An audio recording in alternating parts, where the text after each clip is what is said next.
Hey practitioners, today I'm going to be teaching you, with the help of my friend Dana Bluin, the top 7 tips for a great presentation. Dana Bluin is an entrepreneur currently living in Bangkok, Thailand, where he is a co-founder and CEO of a company called Mango Labs. Anyways, here's some of his tips. We all have to give presentations at different points in our life. That might be for school or work or an organization that you are involved with. No matter where we give the presentation or to who, we want to make sure that it has the impact on the audience and that it's memorable. These are 7 tips that are going to ensure that you nail the presentation and leave a lasting impression on your audience. Number 1, know your audience. The first step in preparing for any presentation should be to get a better idea of who your audience is. Knowing your audience will allow you to understand the type of content they are going to be expecting with regards to depth and technical detail. You wouldn't want to give the same presentation to a group of high school students who are interested in entrepreneurship that you would to a room full of startup founders and CEOs, because their expectations and level of understanding will be on completely different levels. Dig up as much as you can about who your audience is, what industries they work in, and what positions they generally hold. This allows you to really tailor the content and delivery of the presentation in a way that will really make it stand out and be memorable. Too many times people give killer presentations at one venue to a group made up of their core audience and then bomb on the same presentation to a different group because they didn't make the changes they needed to better address the new audience. Just because you kill it in one audience doesn't mean the same exact content will replicate the reaction with all audiences. Number 2, use structures to build on ideas. If you stand up and give a presentation and all the points you want to make are just tossed around randomly and they don't make any sense, not too many people are going to enjoy your presentation, and if they remember it, it's likely that it's not for the reasons that you want them to.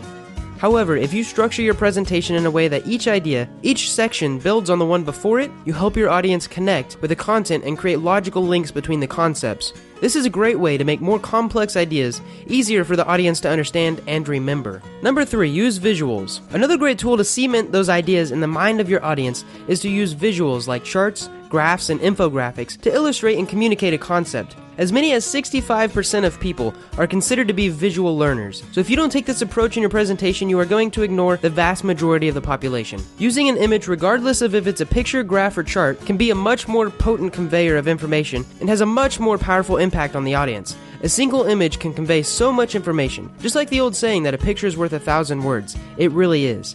Think of the impact this can have when explaining data or results in a presentation. If you had to stand there in front of your audience and go through every data point verbally, it can get bad quickly. And this is much more common of an occurrence than you might think. But if you're able to visualize that data for your audience with a graph or chart, you instantly make it much more understandable and memorable. Showing someone 200% growth with a graph is much more exciting than explaining it while they're looking at the raw data. For example, if I took away the screen of this video and all you saw was black, it wouldn't be near as exciting.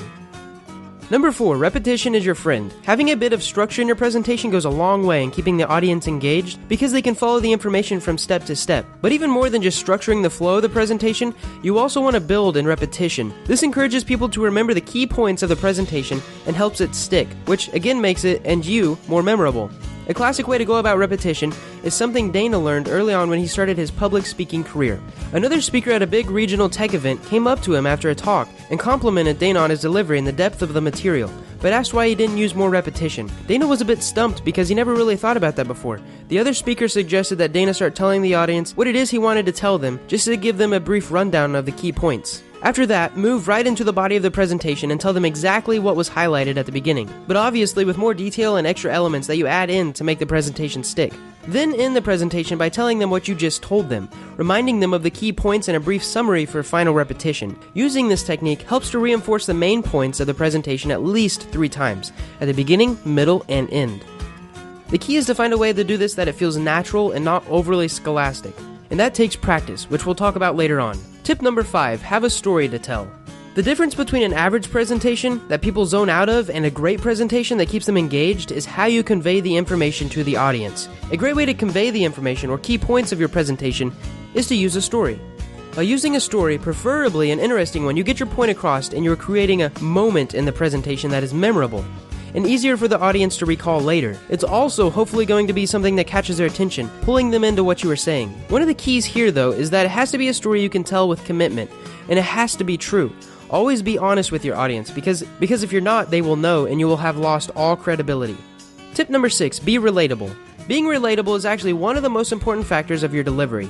You want to be someone that your audience can relate to, that they would feel comfortable with talking to. Even when giving a talk as an expert on a topic, you want the audience to feel the relation. It helps them mentally engage with your content and remember you and your talk. Most people don't feel comfortable going up and talking to a stern authority figure, and no one wants to listen to someone with no confidence. So there's a fine balance you need to strike, and here's how. The most important thing you can do to come across as more relatable is to be authentic. Be yourself. Another great way to accomplish this is to work on coming across as relaxed, which can be difficult if you're not used to presenting, but this goes a long way to helping people see you as relatable. The final way you can be more relatable is to be enthusiastic about your presentation. Your enthusiasm will transfer to your audience, and now that you have enthusiasm in common, you will begin to see as more relatable. If you can get all three of these techniques mastered, you will be well on your way to making it to your audience relate to you. Tip number 7, build your confidence with practice. This might be the last tip, but it is by far the most important one out of these 7. Confidence in what you do is by far the most important element of your presentation. Having confidence adds an authority to everything you say during your presentation, but you're not going to develop the confidence you need if you don't practice, and practice a lot. Whenever Dana gives a talk or presentation, he practices. He says for hours. Dana wants to make sure he has the timing down, that he knows every slide so he doesn't have to read off them. He knows what the next slide is so he can smoothly transition between them so that he will sound natural and authentic, and can explain the concepts and tell the stories with confidence. And this all comes with practice. When you are practicing a presentation, it's not enough to sit in front of your computer and go through it. You have to practice it in front of other people. Invite some friends over and have them give some feedback on your presentation, and make improvements based on their feedback. No one gets it right the first time, but practice will get you towards perfect. With these 7 tips, you should be able to put together and deliver a masterful presentation that will wow your audience and make sure that they remember you and your topic. If you guys like this collaboration, be sure to check out Dana's YouTube channel and subscribe. He has tons of videos on entrepreneurship and self-development. I hope you guys liked this video and learned something, and if you did, click the like button, or if you haven't already, the subscribe button. Thanks so much, guys.